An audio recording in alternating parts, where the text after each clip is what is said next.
कैसे हैं आप लोग? आशा करते हैं अच्छे होंगे।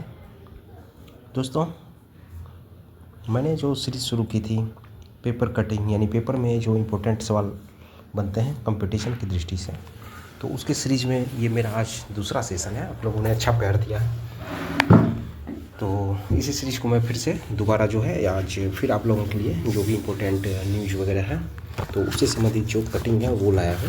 तो चलिए एक दृष्टि इस पर डालते हैं। आप लोग प्लीज़ इसे देखिए और देखिए आपको कैसी सीरीज लग रही है, अगर और क्या सुधार करना है इसमें भी आप लोग कुछ बता सकते हैं कमेंट बॉक्स में। तो चलिए अपना टॉपिक शुरू करते हैं। और सबसे पहला जो है अभी स्क्रीन पर हम लोग देख रहे होंगे,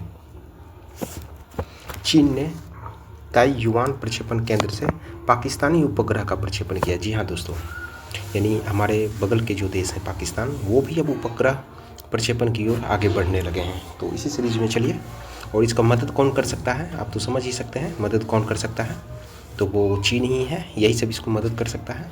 तो चलिए इसमें कुछ पॉइंट हम लोग देखेंगे, क्या नाम है, तो इसी संबंधित हम लोग देखते हैं। चलिए, बीजिंग यानी चीन ने ताइयुआन प्रक्षेपण केंद्र, यानी ताइयुआन प्रक्षेपण केंद्र, आपसे इस तरह से प्रश्न पूछा जा सकता है कि ताइयुआन प्रक्षेपण केंद्र किस देश की है। 4 ऑप्शन रहेंगे तो आप समझ रहे हैं किस तरह से पूछ सकता है। तो चीन होगा ये। और वहाँ से जो है लॉन्ग मार्च 7 रॉकेट के जरिए, जी हाँ दोस्तों, यानी लॉन्ग मार्च 7, तो रॉकेट भी पूछ लेता है कि किस रॉकेट के जरिए किस केंद्र से पाकिस्तान के उपग्रह। अब देखिए पाकिस्तान के उपग्रह का नाम क्या है, PRSC EO3। जी हाँ दोस्तों, PRSC EO3, यानी यहाँ देखिए 3-4 प्रश्न इससे आपसे बन सकता है। PRSC EO3 किस देश की उपग्रह है, तो ये पाकिस्तान हो गया। तो निर्धारित जो कर दिया है सफलतापूर्वक। चलिए फिर देखते हैं ये एक पॉइंट और कि एक साल में चीन द्वारा प्रक्षेपित यह चौथा पाकिस्तानी उपग्रह है, यानी मिलाकर जो है अभी तक में 4 पाकिस्तानी उपग्रह को ये प्रक्षेपित कर चुका है। साथ ही चीन के अंतरिक्ष मिशन प्रशिक्षण के लिए चुने गए 2 पाकिस्तानी अंतरिक्ष यात्री भी बीजिंग पहुंच चुके हैं। जी हाँ दोस्तों, यानी 2 जो अंतरिक्ष यात्री हैं वो चीन का अपना जो मिशन है उसमें वो ट्रेनिंग के लिए जाएंगे वहाँ। तो जिनमें से एक भविष्य के मिशन पेलोड स्पेशलिस्ट के रूप में भारत है। मेन इंपॉर्टेंट हम लोगों के लिए ये है कि पाकिस्तान के उपग्रह का क्या नाम है। देखिए PRSC EO3, चीन ही इसको भेज सकता है। और चीन किस प्रक्षेपण केंद्र से भेजा है, ताइयुआन प्रक्षेपण केंद्र से। और जिस व्हीकल है उसका नाम है लॉन्ग मार्च 7 रॉकेट। आपके लिए बस इतना ही इंपॉर्टेंट है। चलिए अगला पॉइंट हम लोग देखते हैं स्लाइड में क्या आता है। चलिए ये हम देख लेते हैं, ये भी बहुत ही इंपॉर्टेंट प्रश्न है। अब देखिए इसमें से क्या होता है। तो सबसे पहले तो ये देखिए कि संयुक्त राष्ट्र यानी महासचिव जो अभी एंटोनियो गुटेरेस हैं, तो पद की दौड़ में शामिल 4 उम्मीदवारों से कड़े सवाल जवाब हो रहा है। जी हाँ दोस्तों, यानी अभी संयुक्त राष्ट्र महासचिव कौन है, तो एंटोनियो गुटेरेस है। उनका कार्यकाल 1 जनवरी 2027 को ख़त्म हो रहा है, यानी पूरा ये 26 तक रहेंगे वो। तो फिर तो अगले कौन बनेंगे, तो इसको लेकर जो है 4 उम्मीदवार आए हैं। तो उनके नाम हम लोग देखेंगे। चलिए मेन तो नाम देख लीजिए, इसी 4 में से कोई एक रहेंगे संयुक्त राष्ट्र के अगले महासचिव के लिए। जो मिशेल, देखिए नाम आ गया Michel Bachelet, Rafale Grossi, Rebecca ग्रीन्सपैन, और चौथा नाम है मैकी साल। ठीक है, 4 का नाम है। तो उसको इंटरव्यू लिया जा रहा है कि वो किस तरह से संयुक्त राष्ट्र को आगे बढ़ाएंगे या किस तरह से अपना विजन रखेंगे, जिससे कि पूरे देश को एक मैसेज जाए, या पूरे देश को यूनाइट करने में या जो भी सकारात्मक कार्य है उसमें योगदान देने में किस तरह से मदद करेंगे। तो उसी प्रकार का साक्षात्कार इनका हो रहा है। तो इसी 4 में से कोई एक रहेंगे, आप तो समझ ही रहे हैं। चलिए एक पॉइंट और हम लोग देख लेते हैं कि वर्तमान जो महासचिव एंटोनियो गुटेरेस हैं, उनका कार्यकाल 1 जनवरी 27 यानी इस तारीख को ख़त्म हो रहा है। उम्मीदवारों ने शांति, विकास और मानवाधिकार को प्राथमिकता देने तथा गाजा, अभी जो देखिए अभी विश्व की स्थिति बहुत ही खतरनाक है। यूक्रेन रूस में लड़ाई हो रही है, यानी और फिर गाजा पर तो अभी आप देख ही रहे हैं। फिर ईरान अमेरिका का लड़ाई हो रहा है, किस तरह से हो रहा है, तो उस पर संयुक्त राष्ट्र की क्या भूमिका होगी। तो उसी से संबंधित विभिन्न तरह के प्रश्न और भी बहुत सारे दुनिया में जो भी मैटर हैं तो उसको लेकर जो है प्रश्न पूछे जा रहे हैं। तो चलिए इतना इंपॉर्टेंट हमारे लिए ये नहीं है, लेकिन हमको ये नाम याद रखना है, 4 आदमी में से किसी एक का इसमें से संयुक्त राष्ट्र महासचिव के तौर पर वो आएंगे। फिर हम लोग जब वो आ जाएंगे तब उसके बारे में फिर से डिटेल जानेंगे। चलिए 2 पॉइंट हम लोगों का हो गया। तीसरा पॉइंट हम लोग देख लेते हैं। तीसरा स्लाइड में देखिए क्या आया है। चलिए तीसरा स्लाइड में हम लोग का आया कि माली के रक्षा मंत्री सादियो कैमारा, ये या नाम याद रखिएगा, सादियो कैमारा की आतंकी हमले में मौत हुई है। जी हाँ दोस्तों, आपसे ऐसे प्रश्न पूछा जा सकता है कि सादियो कैमारा किस देश से रिलेटेड हैं या किस देश के रक्षा मंत्री थे जिनकी आतंकी हमले में भी अभी हाल फिलहाल में जो मौत हुई है। तो आप ये पॉइंट बस याद रखिए। एक लाइन, माली की राजधानी देखिए बमाको है, तो पश्चिमी अफ्रीकी देश है। जी हाँ दोस्तों, अफ्रीका कंटिनेंट के पश्चिम इधर से जो है वो माली देश है। तो वहाँ से बहुत ही दुखद खबर है कि माली के प्रभावशाली जो रक्षा मंत्री थे कर्नल सादियो कैमारा, जी हाँ दोस्तों ये नाम याद रखिएगा, कर्नल सादियो कैमारा की एक संबंधित आतंकवादी हमले में मौत हो गई है। आतंकवादी तो बहुत ही खतरनाक है, सभी के लिए खतरनाक है। जानकारी के अनुसार आतंकियों ने कैमारा के काफिले और सैन्य ठिकानों पर निशाना। चलिए ये पॉइंट हो गया, इतना ही देखना है। एक पॉइंट इसका देख लीजिए, कर्नल कैमारा माली की सैन्य सरकार के सबसे शक्तिशाली नेताओं में से एक माने जाते थे। जी हाँ दोस्तों, ये थोड़ा पॉइंट, एक पॉइंट याद रखिएगा कि ये शक्तिशाली नेताओं में से एक माने जाते थे और रूस के साथ सैन्य संबंधों को मजबूत करने में भी उनकी अहम भूमिका थी। चलिए एक पॉइंट और हो गया हम लोग का। अगला स्लाइड में हम लोग देखते हैं क्या है। चलिए अब देखिए दोस्तों, ये बहुत ही खतरनाक या क्या बोले कि दुनिया में मतलब किस तरह से आगे बढ़ रहा है दुनिया और किस तरह हमला या फिर आतंकी कृत्य को अंजाम दे रहा है। तो उससे उसकी कड़ी में एक बहुत ही खतरनाक चीज़ हुआ है। देखिए अमेरिका के राष्ट्रपति पे हमला हुआ है। यानी हम लोग तो पहले से भी जानते होंगे कि अमेरिका के बहुत सारे राष्ट्रपति पर भी हमला हुआ है और बहुत सारे के निधन भी हुए हैं इसमें। तो इसी सीरीज में देखिए ट्रंप अभी जो वर्तमान में अमेरिका के राष्ट्रपति हैं उन पर भी हमला हुआ है। आइए इसका जो मोटा मोटी जो इम्पोर्टेंट पॉइंट है हम लोग वो देख लेते हैं। सबसे पहले ये देख लीजिए कि वाशिंगटन हाउस यानी अमेरिका के जो राष्ट्रपति हैं उनके निवास स्थान वाशिंगटन हाउस है में। वाशिंगटन राजधानी है, वाशिंगटन में उसकी राजधानी है अमेरिका की। तो वहाँ पर जो व्हाइट हाउस कॉरेस्पॉन्डेंट डिनर हो रहा था वहीं पर जो है सुरक्षा घेरा तोड़कर एक हमलावर घुसा है और वहाँ जाकर 8 गोलियाँ चलाती है। संयोग ये रहा, गनीमत समझिए कि राष्ट्रपति को गोली नहीं लगी। चलिए इसका कुछ पॉइंट हम लोग देख लेते हैं। एक पॉइंट हम लोग देख लेते हैं जो तस्वीर निकल कर सामने आ रही है। चलिए इसका हम लोग देख लेते हैं कि देखिए यहाँ पर आप देख सकते हैं कि ट्रंप बैठे हुए हैं और इनकी पत्नी भी है मिशेलिया ट्रंप, डोनाल्ड ट्रंप की पत्नी मिशेलिया ट्रंप, और व्हाइट हाउस कॉरेस्पॉन्डेंट एसोसिएशन के अध्यक्ष था जियांग के साथ बैठे हुए थे। यहीं पर हमला होता है। यहीं पर मतलब हमला क्या मतलब उस पर गोली चलाई जाती है। आइए अगला स्लाइड हम लोग देख लेते हैं कि गोली चलाने की आवाज़ सुनते ही सीक्रेट में सर्विस एजेंट जो थे वो ट्रंप को घेर लिए और तुरंत मन से बाहर नहीं। देखिए यहाँ पर ट्रंप घेरा हुआ है। चलिए एक पॉइंट और हम लोग इसका देख लेते हैं। जान बचाने की अफरा तफरी, बॉल रूम में मौजूद हस्तियों के बीच अफरा तफरी मच गई, सभी को सुरक्षा घेरों से बाहर निकाल लिया। यानी सभी लोग सुरक्षित बाहर निकल गए, कोई हताहत नहीं हुआ। और ये तस्वीर देखिए हमलावर का है, इनका नाम क्या है देख लीजिए। ट्रंप ने एक तस्वीर सोशल मीडिया पर साझा की जिसमें हथकड़ी में जकरा हमलावर परस्पर पर है। ये हेलेन करके या ऐसा ही नाम है। आइए इसमें हम देख लेते हैं, फिर भिन्न भिन्न देशों की प्रतिक्रिया देखेंगे कि अमेरिकी राष्ट्रपति ट्रंप की पार्टी के दौरान फायरिंग। चलिए एक पॉइंट कुछ इसका पॉइंट हम लोग देख लेते हैं जो इम्पोर्टेंट है।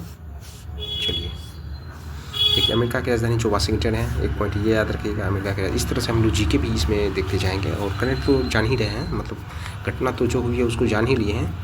तो यहाँ देखिए एक हाई प्रोफाइल सालाना व्हाइट हाउस कॉरेस्पॉन्डेंट डिनर होता है, साल में एक बार होता है। ये कॉरेस्पॉन्डेंट डिनर के दौरान हुआ है हमला। तो अफरा तफरी मच गई जब बंदूक और चाकुओं से लैस व्यक्ति सुरक्षा घेरा में घुस गया। जी हाँ दोस्तों, करीब 8 गोलियां चली, जहां राष्ट्रपति डोनाल्ड ट्रंप हो गए, उनकी पत्नी हो गई मेलानिया ट्रंप, उपराष्ट्रपति हो गए JD वेंस, रक्षा मंत्री हो गए पीटर हेगसेथ और विदेश मंत्री हो गए मार्क रूबियो समेत कई बड़े अफसर मौजूद थे। तो इतना का नाम आपको याद रखना है। मेन इंपॉर्टेंट देखिए ये नाम है आपको। ट्रंप का तो आप जानते ही होंगे कि अमेरिका के राष्ट्रपति ट्रंप है और उनकी पत्नी मेलानिया है। चलिए एक पॉइंट ये हो गया। यहाँ से देखिए उपराष्ट्रपति कौन है अमेरिका के, JD वेंस, रक्षा मंत्री कौन है, पीटर हेगसेथ, विदेश मंत्री कौन है, मार्को रूबियो। तो ये सभी लोग भी वहाँ पर मौजूद थे। वहीं पर जो है ये हमला होने का प्रयास किया गया है। और इसमें देखिए एक पॉइंट और देखते हैं हम।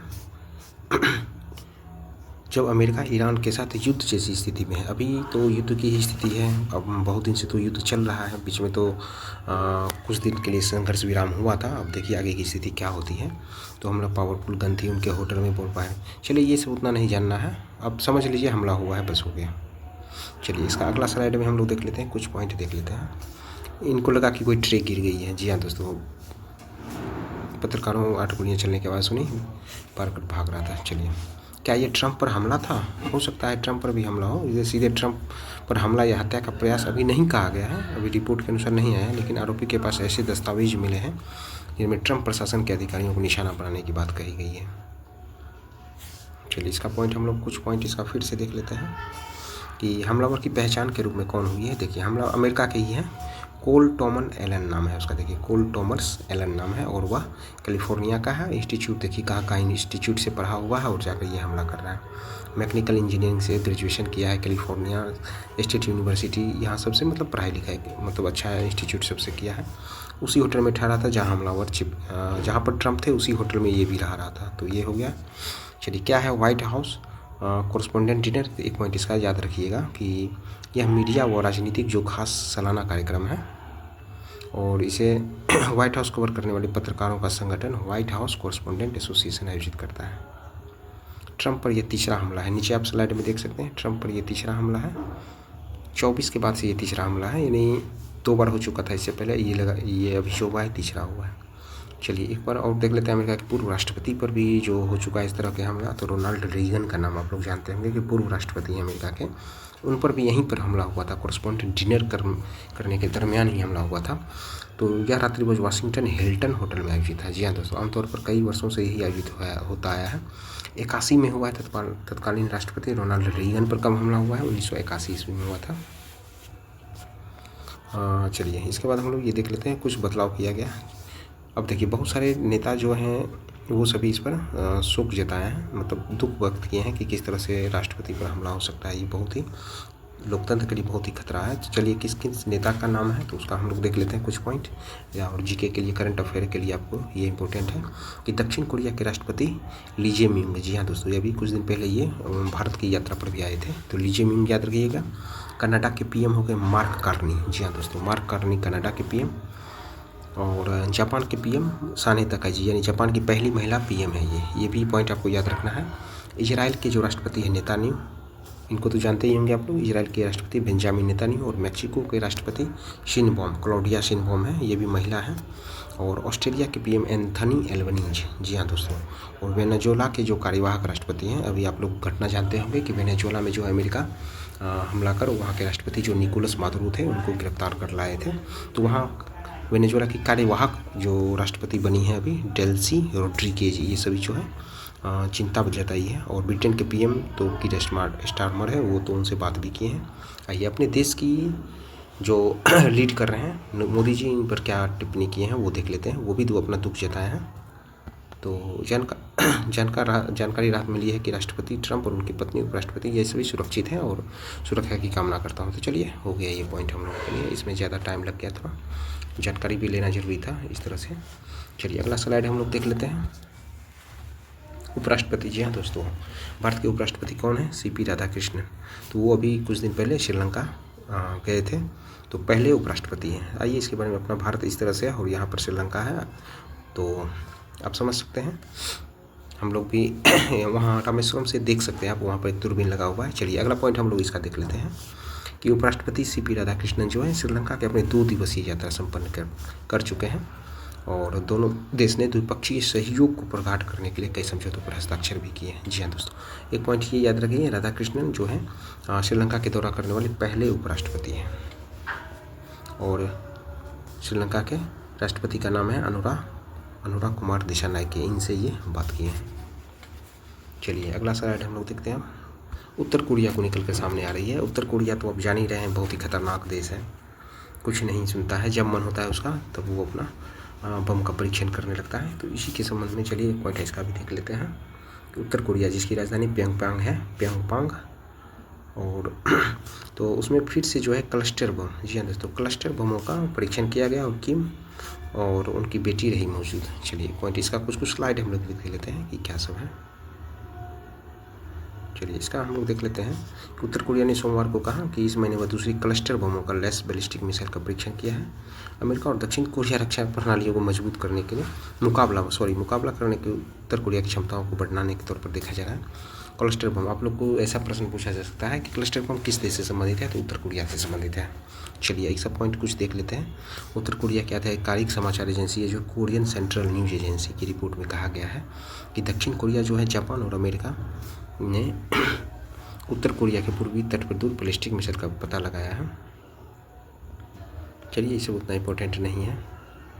तो इसका एक लिख सकते हैं, किम ने कहा, यह बहुत ही महत्वपूर्ण है। यानी केशियन किम ने क्लस्टर बम से लैस सतह पर सतह मार करने वाला। आपसे ये प्रश्न पूछ सकता है कि क्लस्टर बम जो है किस देश से संबंधित है, तो उत्तर कोरिया से, और सतह से सतह पर मार करने वाला ये बम है। करने वाली 5 उन्नत हवासोंग-11 बैलिस्टिक मिसाइल का प्रक्षेपण किया। ये भी याद रखिएगा, हवासोंग-11 किस देश से संबंधित है, तो उत्तर कोरिया से संबंधित है। चलिए इसका इतना ही रहने देते हैं और अगला स्लाइड देखते हैं क्या आता है। फिर देखिए, हमारे देश के जो रक्षा मंत्री हैं राजनाथ सिंह, वो जर्मनी की यात्रा आज से, ये 2-3 दिन पहले की है, आज की न्यूज़ नहीं है। इसको हम स्लाइड में लिए हैं, आप लोग अपना मतलब इसको थोड़ा याद देख लीजिएगा। बढ़ेगा रक्षा औद्योगिक सहयोग। जी हाँ दोस्तों, तो रक्षा मंत्री जो राजनाथ सिंह हैं मंगलवार को जर्मनी की 3 दिनों की यात्रा पर गए हैं। तो द्विपक्षीय रक्षा औद्योगिक रूपरेखा को अंतिम रूप देना है, बस हो गया उतना। इसको आप लोग समझ सकते हैं, रक्षा डील ही होगी या किस तरह से डिफेंस के बारे में बात किया जाएगा, किस तरह से डेवलप किया जाए दोनों देश को, तो इसी से संबंधित जो भी चीज़ होगी वो वहाँ होगी। तो अब देखिए, अपने समकक्ष यानी बर्लिन में सिंह ने अपने समकक्ष बोरिस पिस्टोरिस, वहाँ के रक्षा मंत्री हैं बोरिस पिस्टोरिस के साथ मुलाकात की है। चलिए हो गया, एक पॉइंट याद रखिए करिए, जर्मनी की रक्षा क्षेत्र की कंपनी थिनेसरूप सबमरीन सिस्टम। चलिए इतना रहने दीजिए, बस याद रखिए रक्षा डील को लेकर जो है रक्षा मंत्री राजनाथ सिंह जर्मनी गए हैं। और ये आज अपना लास्ट स्लाइड है, इसमें हम लोग क्या देखेंगे।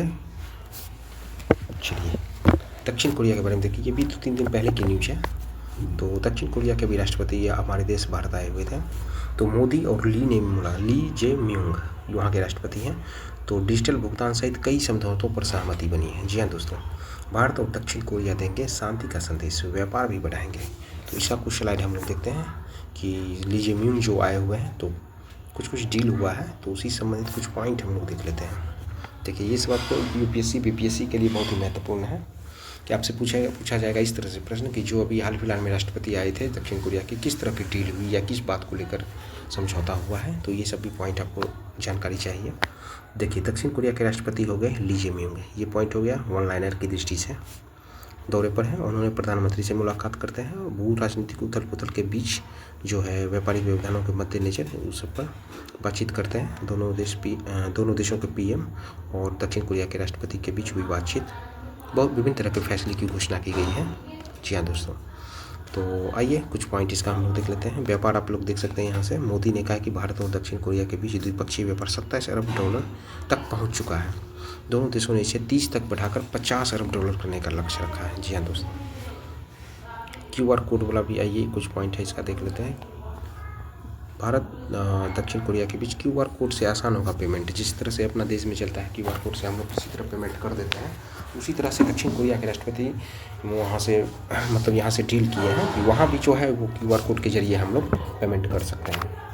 तो इसी को लेकर हुई है बात। यहाँ पर आप लोग देख सकते हैं MOU पर हस्ताक्षर किया गया है। चलिए कुछ पॉइंट अब अगला स्लाइड का हम लोग देखते हैं। नई दिल्ली में आप यहाँ आप देख सकते हैं ली जे म्यूंग यही है और मोदी जी यहाँ हैं। नई दिल्ली में प्रेस वार्ता करते हैं पीएम मोदी और राष्ट्रपति ली।